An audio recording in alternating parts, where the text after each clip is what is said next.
안녕하세요, 여러분.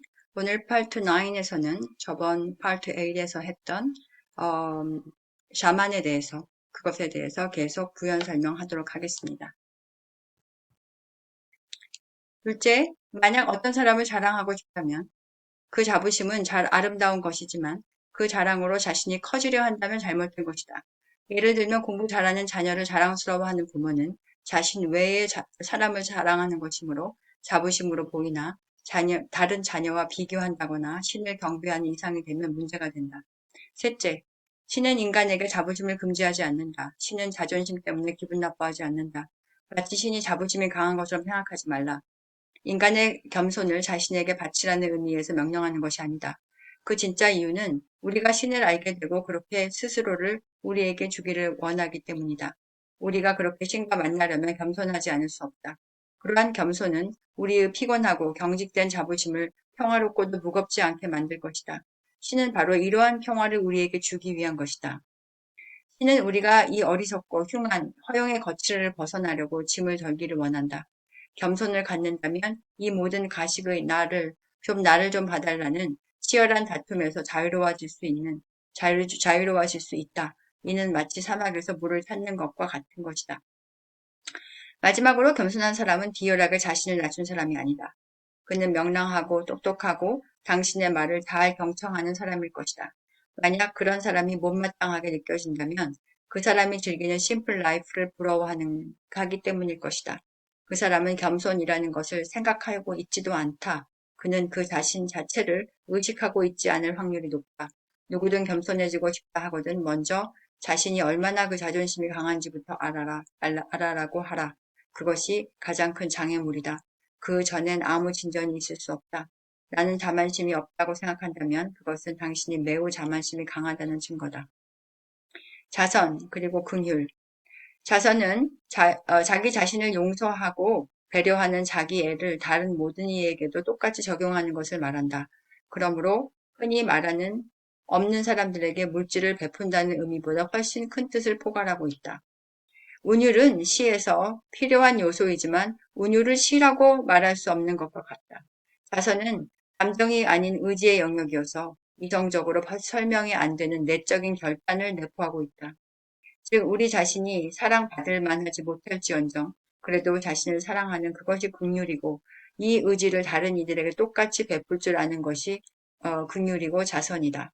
긍휼과 사랑이 용서와 직결되는 것은 바로 이런 의미에서이다. 용서하는 것은 사랑의 실천이다. 다른 사람을 용서한다는 것은 자기 자신에게 베푸는 자선의 태도를 똑같이 사람들에게 적용하여 그 사람과 잘못된 행동을 분리하고 그 사람들의 악에서 벗어나기를 기도한다는 의미이다. 그러므로 누군가를 싫어한다는 감정 자체는 마치 음식을 좋아하고 싫어하는 것과 같아서 죄가 아니다.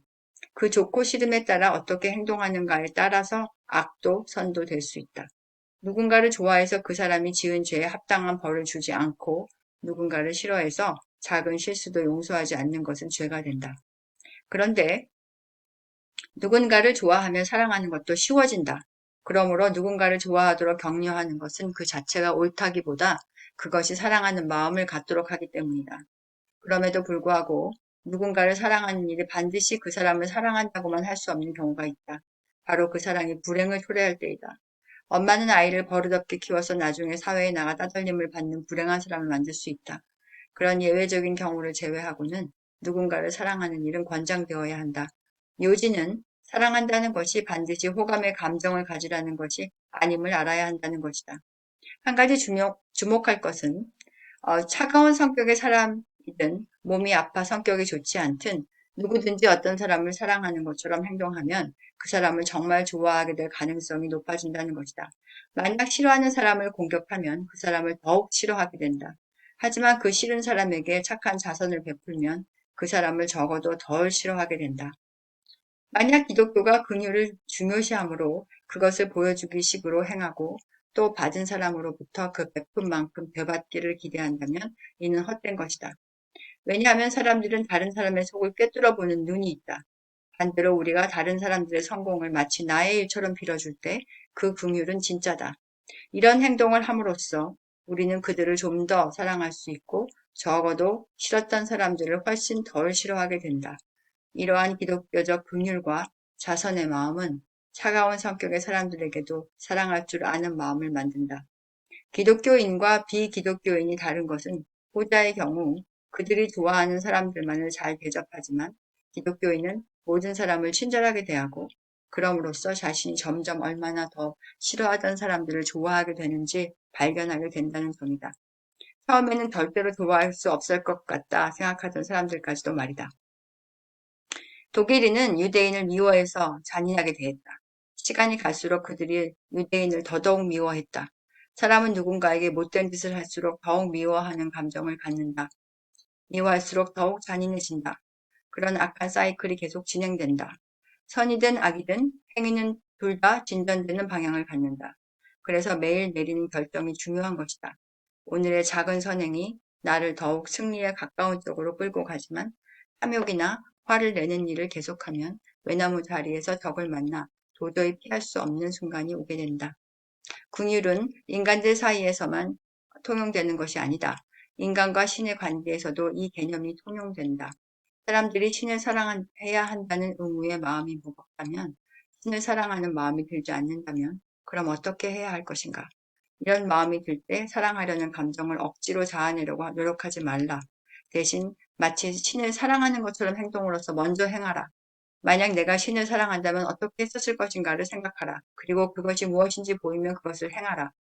만약 내가 예수의 제자라면 이렇게 하는 것이 옳았을 것이라고 생각하면 그걸 하면 된다. 신은 우리의 감정에는 관심이 없다. 신을 사랑하는 감정이 오늘은 깊을 수 있지만 내일은 또 변한다. 기독교가 말하는 사랑은 감정이 아니라 의지이다. 신이 원하면 우리가 사랑의 느낌을 가질 수도 있다 해서 마치 그것이 권한인 것처럼 달라고 요구할 수도 없고 그렇다고 그 느낌을 우리가 만들 수도 없다. 내가 신이 원하는 것을 행하려고 하면 그래서 그의 규율을 따르면 그것이 바로 그를 사랑하는 증거이다. 비록 우리의 감정은 수시로 변해도 신의 사랑은 변하지 않는다. 우리가 죄를 지어도 우리가 무관심해도 그에 흔들리지 않는 사랑, 즉 죄와 사람을 분리하고 그 사람이 잘 되기를 바라는 마음, 그것이 기독교의 사랑이고 신의 의지이다. 신은 무슨 값을 치르더라도 우리가 악을 버리는 이것에만 목적을 두고 있다. 희망. 사랑과 마찬가지로 희망을 기독교적 의미로 해석하면 영생에 대한 열망이라고 할 수 있는데 이것은 단지 이 세상을 벗어나고 싶다는 것만을 의미하지 않는다. 오히려 영생에 대한 희망을 품으면서 지금 현재를 최선을 다해 산다는 것을 말한다. 예수의 제자들도 중생의 사람들도 근대의 복음 전도자들도 이 세상에 큰 자취를 남긴 많은 성인들이 어떻게 살다가 갔는지를 보면 알 수 있다. 그 모두는 천국을 열망한 사람들이었다.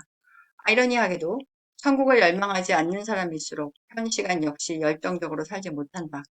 천국을 원하는 자는 바로 이 세상이 그 천국에 가는 방법을 제시하고 있음을 알기 때문에 세상과 천국 그 모두를 누릴 수 있다. 생소하게 들릴지 모르지만 이 법칙은 다른 일에도 적용된다.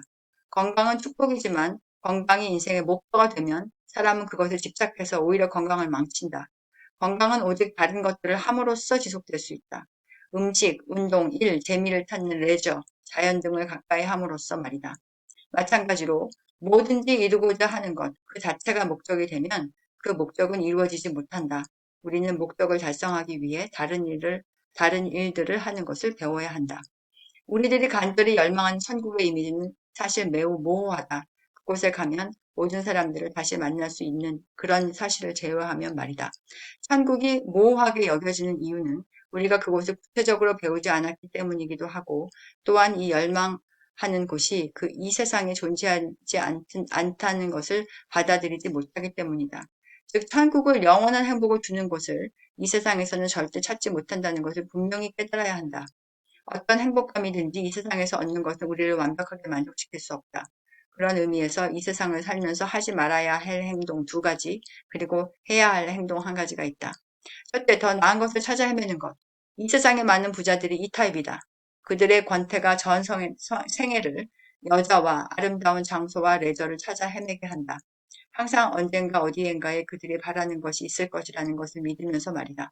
그리고는 이번에는 진짜인가 하면서 그때마다 실망한다.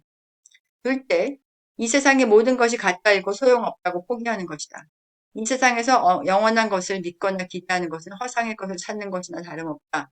이런 태도는 물론 시간 낭비하며 찾아 헤매는 것보다 조금 낫지만 우리에게 주어진 삶을 제대로 살지 못하게 한다. 이런 태도는 조소적인 사람을 만든다. 물론 이 타입은 만약 우리에게 영생이 없다면 가장 지혜로운 방법일 것이다. 왜냐하면 천국을 찾아 헤매느라 에너지를 허비하는 그런 어리석은 짓을 안 할 테니까 말이다. 하지만 영원한 행복이 존재한다면, 그리고 우리를 기다리고 있다면 그것을 열망하며 그때 마음껏 즐길 수 있도록 이 세상에서 미리 단련하는 것이 현명하지 않겠는가? 그러므로 천국을 열망하는 기독교인들이 가져야 할 태도는 우리가 원하는 것들을 얻을 수 있고 그에 도달할 수 있다는 확신을 갖는 것이다. 배가 고프니까 음식이 있다. 물고기는 수영하고 싶어하니 그래서 그에게 물이 있다. 사람은 성욕이 있고 그래서 섹스가 있다. 내가 만약 이 세상에서 만족하지 못한다면 나를 만족시킬 수 있는 것이 이 세상에는 없다는 말이 된다. 그리고 그것은 분명 어딘가에 있을 것이다. 하지만 이 세상이 거짓과 가짜라는 말은 아니다. 단 이 세상에서 경험할 수 있는 것들이 우리를 완벽히 만족시키기 위해서는 부족할 뿐이다.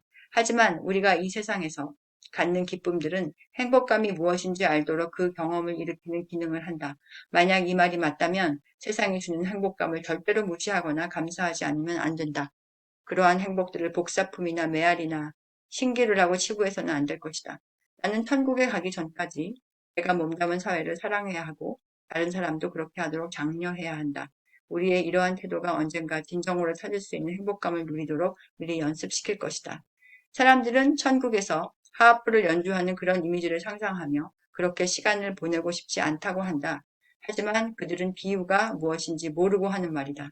하하프나 왕관이나 금 같은 말들은 상징적인 의미로서 그들은 감히 말로 표현할 수 없는 가치를 상징하고 있다. 음악은 이 세상에서 우리가 알듯이 매우 큰 감동과 영원성을 가진 것이다. 왕관은 우리가 신이 주는 신성을 같이 공유한 것을 의미하고 그의 영광과 권세와 기쁨을 상징한다. 금은 시간을 초월한 천국, 녹슬지 않는 것을 상징한다. 사람들이 그 상징성을 이해하려면 기독교에게 비둘기가 되어라 할 때 그것은 우리가 계란을 낳는 새가 되라는 말이 아니라는 것을 떠올리면 된다. 오늘은 여기까지 하겠습니다. 이것은 파트 9이었고 다음 파트 10에서 저희가 조금 더 인간의 도덕성에 대한 기독교의 관점을 알아보도록 하겠습니다. 시청해 주셔서 감사합니다.